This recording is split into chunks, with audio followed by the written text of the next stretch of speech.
You like the print? Tingnan naman itong pinapakain ko.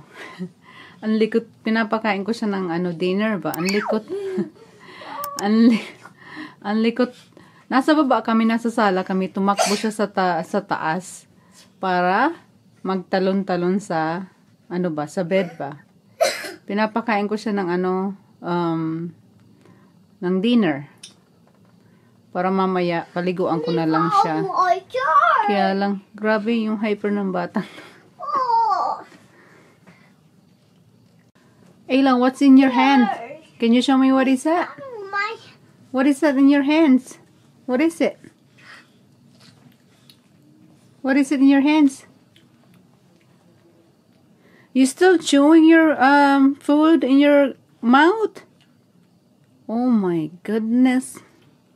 Pinapakain ko siya ng meat. Ang tagal niyang i-chew yung meat.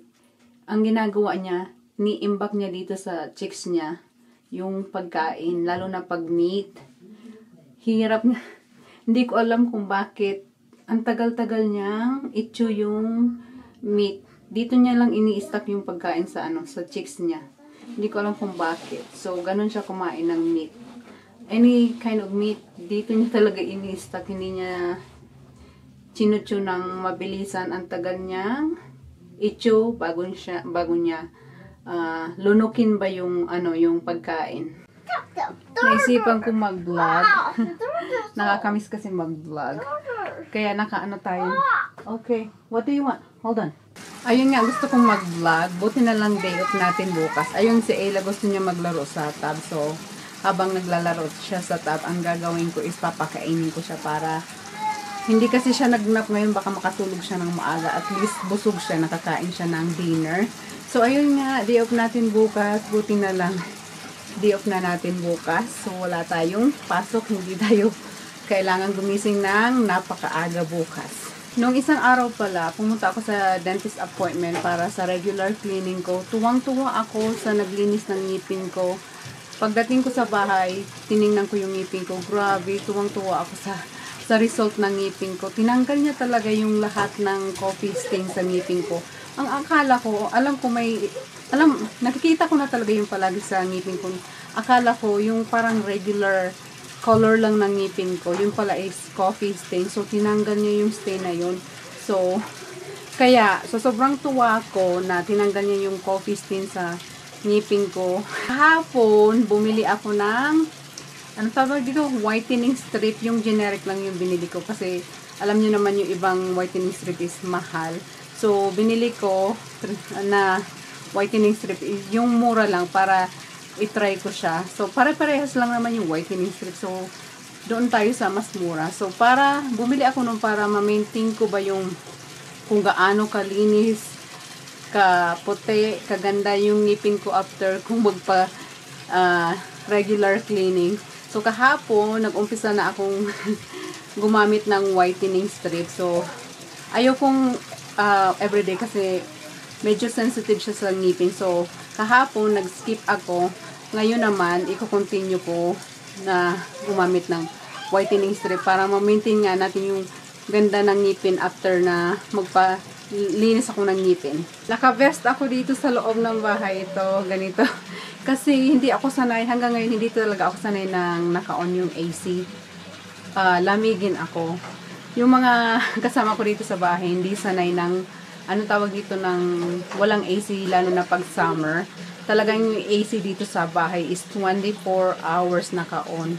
So, pag nasa bahay ako, kasi nga, nilalamig ako, hindi ko alam kung ako lang ba. Basta lamigin talaga ako, kaya palagi akong, yung yung parang easy to put on pag napipil ko na nilalamig ako. So, itong blazer na to, na thrifted, napakaganda na blazer. Hindi ko alam kung anong meron dito sa ang tawag dito sa ilalim. Sobrang warm talaga yung fabric sa ilalim. So, ayun. Ganyan yung fabric sa ilalim. Tinupi ko kasi medyo mahaba siya sa akin. Sa arms ko. Pero, hindi ko alam kung anong material yung sa ilalim na napaka-warm talaga sa skin. Ayan, kung narinig nyo yung splash ng water, naglalaro sa ila sa tub. palalaroin ko muna siya na siguro mga 30 minutes habang pinapakain ko siya para, yun nga, para just in case na makatulog siya, nakakain siya, busog siya. Para mahimbing ba yung tulog mamayang gabi. So, sabay ko na rin, mag-haul na rin ako ng mabilisan. Kanina, pumunta ako sa store para i-exchange ba yung pantalon na nabili ko nung isang araw kasi medyo malaki sa akin. Sakto naman sa akin, kaya lang pagdating dito sa harap, sa baba, medyo malaki. So, napangitan ako. So, in-exchange ko siya. So, mag-haul tayo ng nabili ko kanina sa store.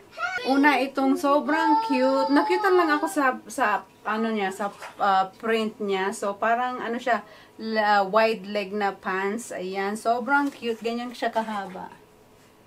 Sobrang cute ng pattern. Kaya kinuha ko na siya kasi wala pa akong something na ganito sa aking closet. So, meron tayong pantalon.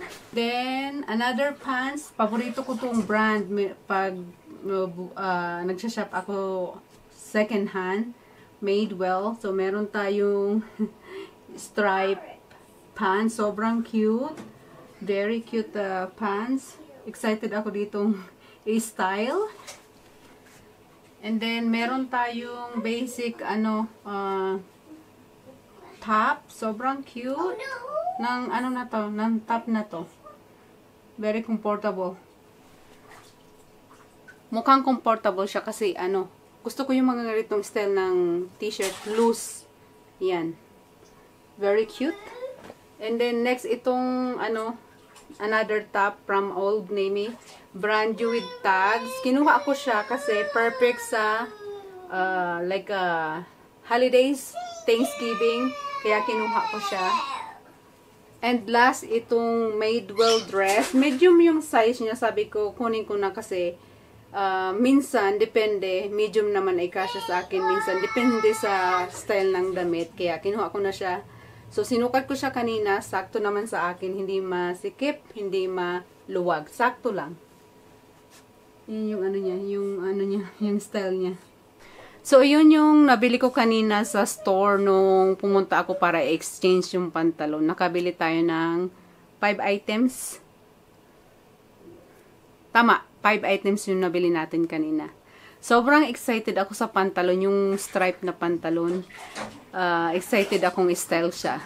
Kasi one of my favorite brand when I do shop at Goodwill. So, ayun yung haul natin. Buy na muna kasi kailangan kong, nakikita ko naman siya dito na naglalaro sa tab. Kailangan ko siyang pakainin and then bantayan para bago siya matulog, busog sa. So, i-continue na lang natin yung vlog. Bukas, another vlog na naman bukas. Kasi gusto kong mag-vlog ulit ng continuous ba yung upload sa channel natin. So, kita-kita na lang tayo ulit sa next vlog bukas.